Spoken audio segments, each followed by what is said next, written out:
Hey, welcome to Integrated, a podcast for entrepreneurial couples who want to build a high-impact career and an exceptional partnership. I'm Jayson Gaddis, one of the hosts here, and I'm CEO and founder of the Relationship School. I train coaches, I'm a psychotherapist, I'm a coach, I'm an entrepreneur. And I'm Ellen Bader, a psychotherapist, coach, and teacher. Jayson and I have been facilitating transformational work for over 60 years combined. We've been married for almost 20 years and run our own businesses while raising 2 teenagers. When we're not juggling work and parenthood, we love to get out in nature as far as we can and play.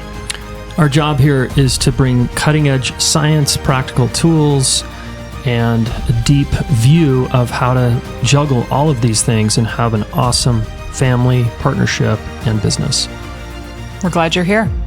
Let's go. Hi there, and welcome back to Integrated. Yeah, welcome back. Yeah. Today we're going to cover why being a team is so hard. Yes. Yeah. It's challenging at times. It is. And we're going to cover 5 big themes that cover why being a team is so hard. So let's dive in. Mm-hmm. Yeah, keep going. Number 1. Let's list them.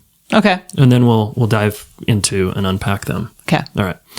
So the first one is cultural backdrop. We'll dive into that in a moment. Personal history, number 2. Number 3, your entitlement. Number 4, differences.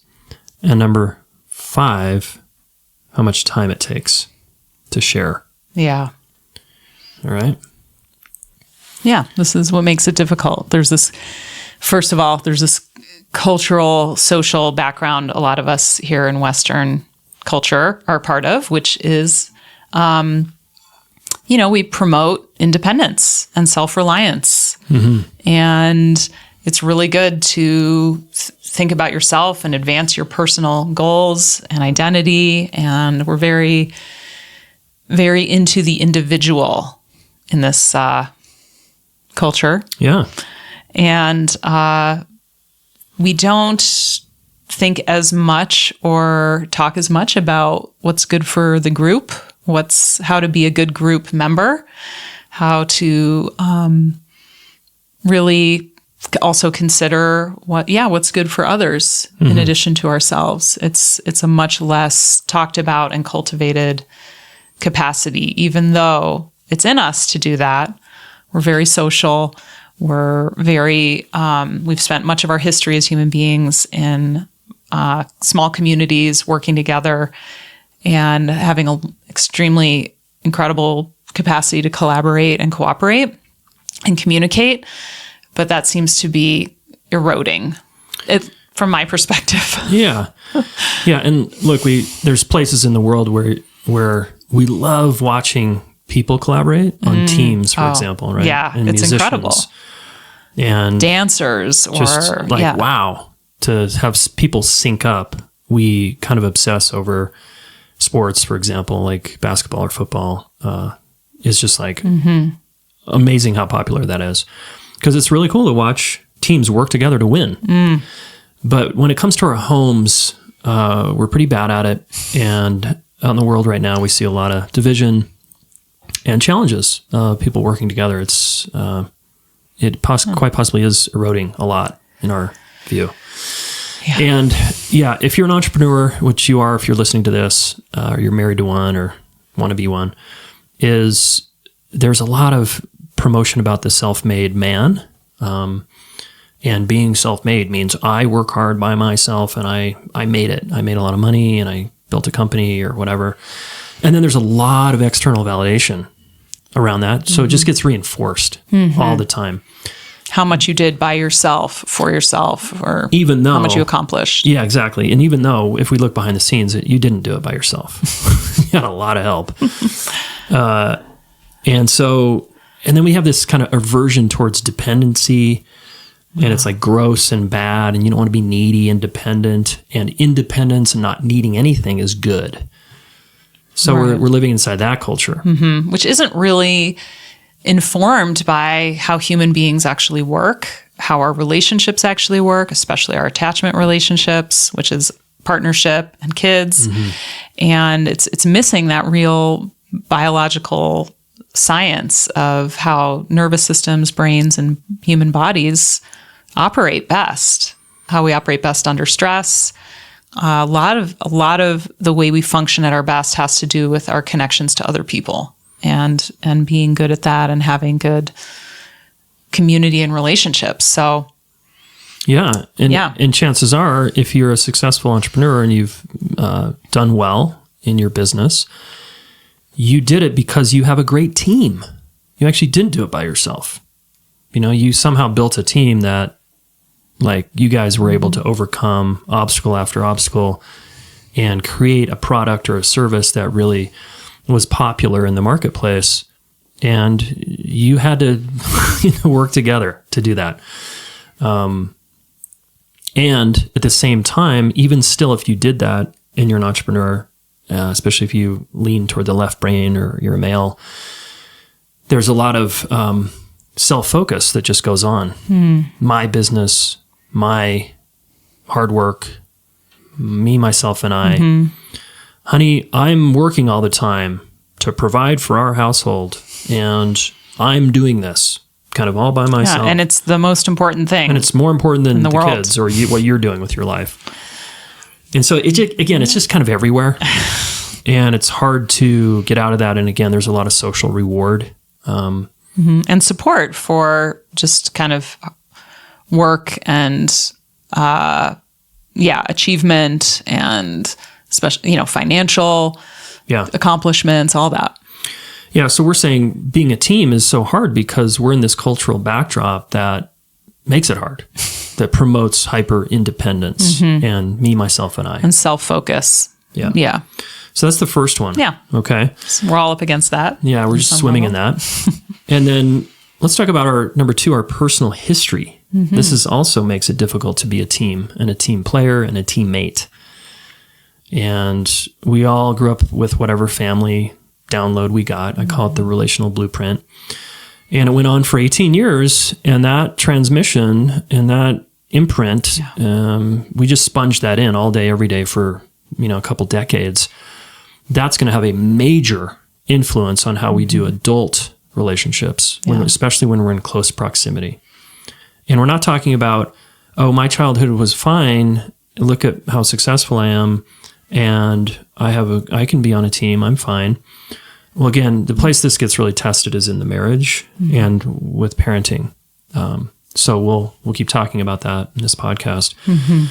But our personal history have a huge impact, just straight up. Yeah, on how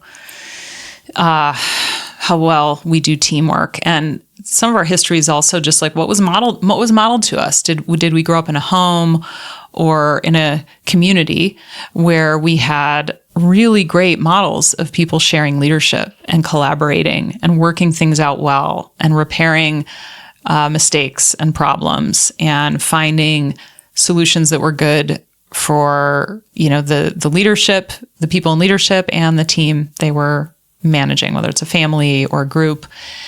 A lot of us didn't see that done very well. Yeah. We don't have great models in that. Again, it's part of the cultural backdrop we're all in, where there's not a lot of really well-modeled collaboration and sharing of leadership and power. So there's what was modeled to us, and then there's also what was done to us or not done to us. So some of us grew up in families that were very neglectful. We just didn't get a lot of support emotionally or otherwise. It forced our independence from a very early age. Other families were very too involved in our business, and that maybe felt like we were coddled or rescued a lot. Yeah, our parents did our laundry and paid for everything until we were, out of college, and they did everything for us. And now we're like in this world, and we're like, oh shit. A lot of privileged kids grow up in families like that.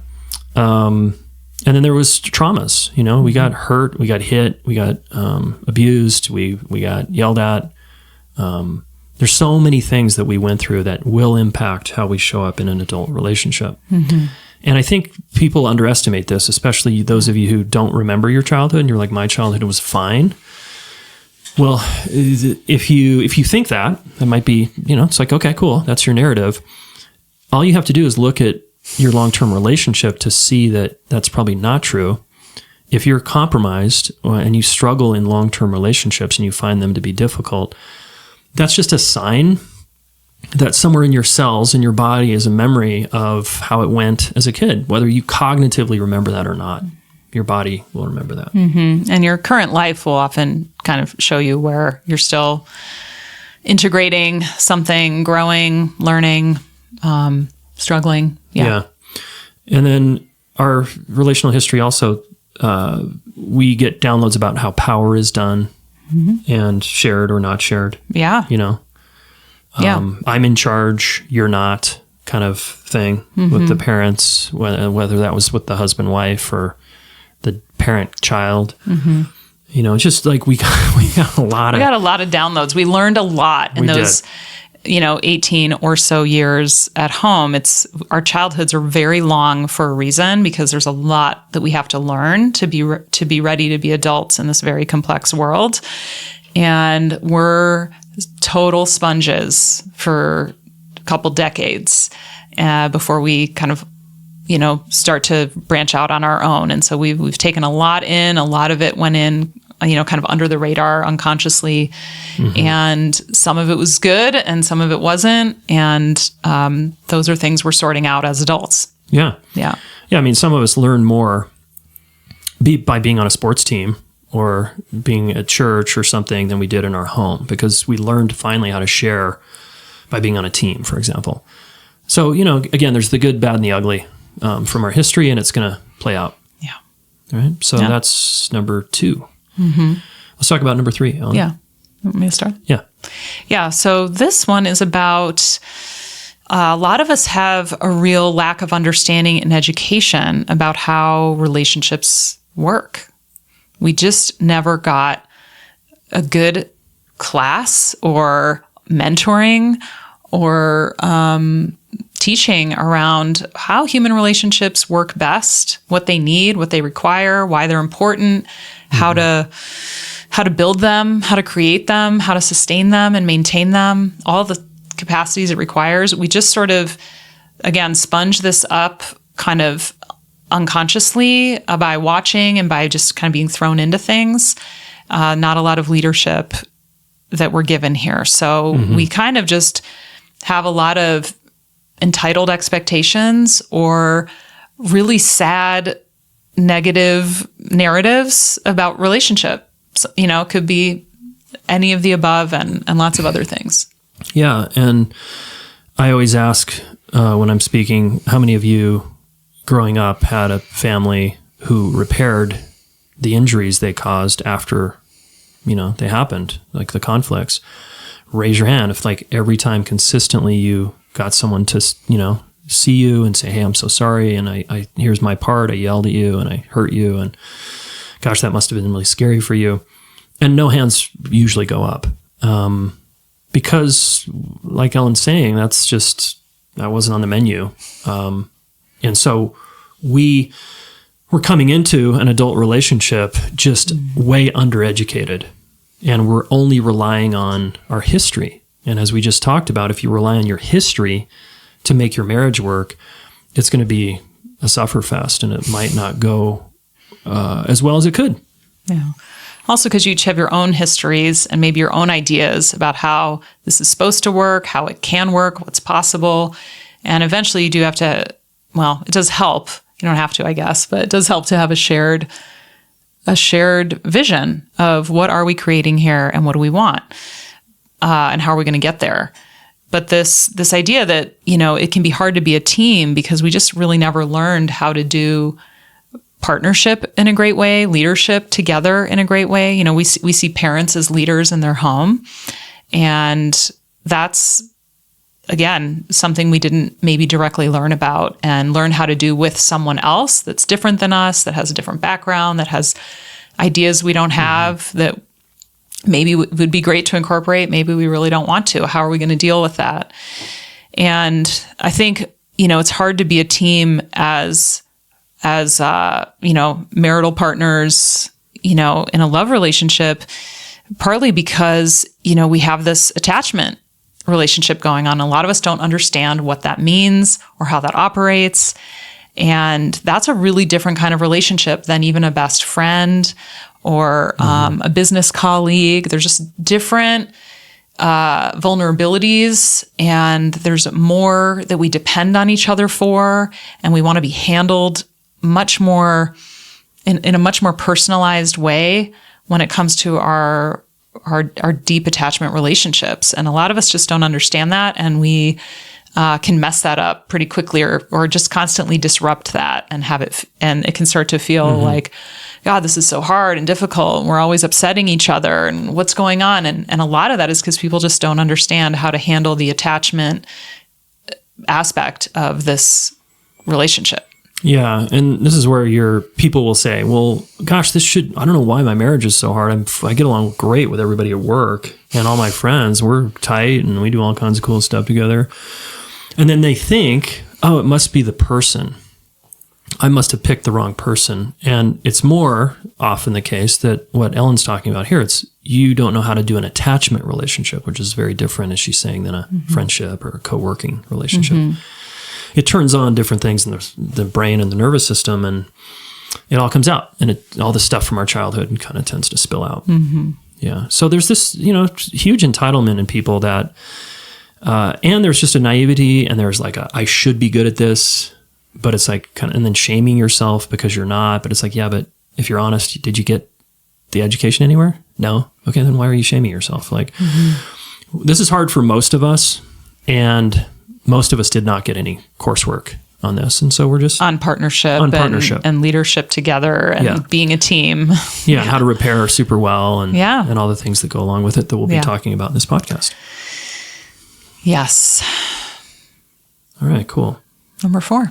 Another reason that this kind of being a team is so hard is because of our differences and how we work with those differences. Differences are a given in a marriage or a long-term partnership. Yeah, and human beings. Yeah. Yeah, we're just going to be different. Ellen and I are very different. Yeah. And there's a myth out there that's, again, if you meet the right person or find the one, and then the more alike you are, the closer you'll feel and the easier it will be. So people think, oh, I just married the wrong person because we're opposites or we're so different. And we're here to say that's a myth. Right. And sure, that might be true for some people, but yeah. Or people go into, well, I need to change you. I need to get you to be more like me. I need to get you to see things the way I do. I need to get you to agree with how I do things and start doing them that way.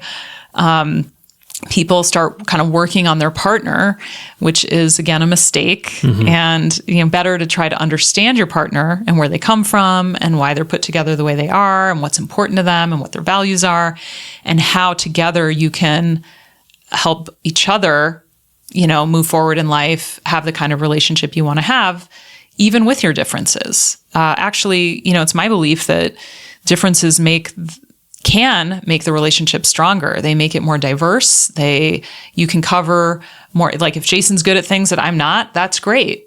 And if there's things I like doing and can do that he's not interested in, again, that can be a resource and an asset. And our differences, mostly we try to hold them. Of course, sometimes they're irritating. Yeah. But mostly we're trying to hold them as, this is. I value who you are and how you're different. I see the value in the way you're put together, and how can I work with that? How can we work with each other in a way that respects that? And I have areas to grow in. You have areas to grow in. Plenty of areas to grow in. And we help each other with that too. Yeah. But there's this sense that I do feel appreciated and understood for how I'm different most of the time. That's not good. Always, that's good. But most of the time. Yeah. And so that gives us a lot of bandwidth to grow and develop too. I feel accepted and liked, for who I am. Yeah. And then, I have things I can grow and develop in and do better in. But ultimately, us being different is not the problem. It's how we navigate those differences where couples get into problems and struggle as a team. Exactly. So it's your magical thinking, remember, about how you should be different, partner, that's going to create a lot of problems for you. Like the magical thinking is, remember, if they were just a little different, if they just read Jayson's book or listened to this podcast or finally went to therapy with me or something, then we would have a great relationship. But that outside-in approach is not going to work. It's understandable why you think that way. It would be cool if I could just push a button on Ellen and change her, but ultimately that's going to be very disabling for me and our partnership. And it's going to get another me, and I don't want to have another me in my life. I want Ellen in my life. So yeah, differences, guys. Big strengths. Yeah. Really awesome if you learn how to work with them. Yeah. Diversity makes us stronger. That's right. If we know how to use it. And the last one. Is that me? Okay. Okay, so sharing leadership, being a team, it just takes more time. It takes more resources. We have to slow down. We have to consider one another in order to move forward together and come up with a creative way through some impasse that we're in or some difference we're having, difference of opinion, different way we want to do things, different ideas of where we're headed. We have to slow down and take time to understand where each other's coming from, what's important to each of us, why that's so. We each have to get a really good handle on that. And then what happens is creativity comes out of that. But we have to use a lot of our complex capacities to understand another human being. Again, this takes complexity, it takes time, it takes resources. Yeah.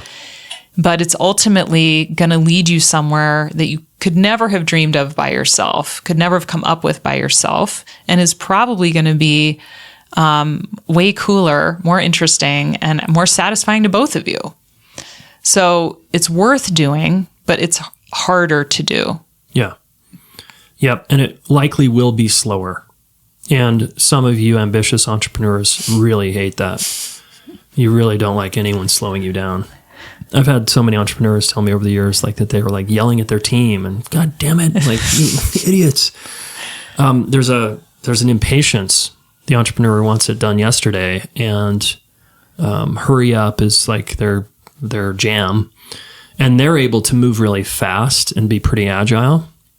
But they have to remember that not everybody's built like them, and you're often going to marry someone that's not just like you, that's not a clone of you. So, and can you start seeing someone who's, quote, slower than you or slows you down as better for your development and better for your relationship? Mm-hmm. The African proverb that I love is, I can go fast alone or farther together. Something like that. And I just think and I'm learning this in my own life, like with you, honey, that you've been great for me in my development to slow down and work together on things. And I'm able to do that really well in some areas and not so good in other areas. Yeah. But ultimately, I do see it genuinely as better for my long-term development as a human, and better for my marriage, and better for my family. And better for business. And better for business, thank you. Right. Yeah, better ideas, like more awesome creativity. Yeah. Like when I get to bounce things off you and we're working together on something. Yeah. And yeah, very frustrating, really annoying at times. I all those things for sure. So you've got to get on board if you want to be successful in long-term partnership and at home, running your awesome lives together. It's a we conversation. It's not all about you anymore. It's not all about your pace, your way is the best way. It's just like you're not really being a team player when you're thinking like that. Yeah, and marriage or long-term relationship and family life is a lot about sharing leadership and being a team together, being a community with your kids, creating a place that's good for everybody. And it's not just all about oneself at all anymore. And a lot of people see that as kind of in the way. This is all getting in the way. Kids are getting in the way. My partner's it's slowing me down. It's taking me off track. I'm not getting enough sleep. I'm not optimizing every moment. And I think something we want from this podcast is to help people reorient towards other aspects of life that are really important and really valuable, like your relationships with your people in your home, and how when those are well nourished and taken care of and appreciated, there's so much good fuel, energy, and capacity that comes from being well connected as a human being to the people that are most important to you. Yeah. And it's not just about productivity in the business all the time, being sharing leadership, sharing being a teammate, creating a good community and culture at home is really going to make a difference in your overall quality of life. And it's going to help grow you if you're interested. Yeah. And you might not be, and that's okay. And just to speak to you, if that's you, it really is okay to just chart your own path and go be this independent beast. And there are clearly entrepreneurs out in the world who have done the kind of solo looking path, and their marriages are often in shambles, but it sure looks like, they're changing the world, right? And because they're just work 24/7, and you could do that. But you're not going to have a great marriage or family life at home if that's important to you, if that's a high value of yours. And this whole podcast is going to be about, how do I kind of win it all? How do I do all these things really well? And so that this might not be for you if you don't want that. Because we're going to continue to promote you slowing down and learning how to connect at a deeper level, because we think it is better for business and better for growth and better for kids, better for partners, better for the whole package to think of how can I, integrate all these important aspects of life versus hierarchically prioritize them in some way that where there's diminishing returns at some point. Yeah, so those are a few reasons why being a team is so hard. Yes. And we'll be talking a lot about the solutions, of course, to these in the coming episodes, and really appreciate you listening. Thank you.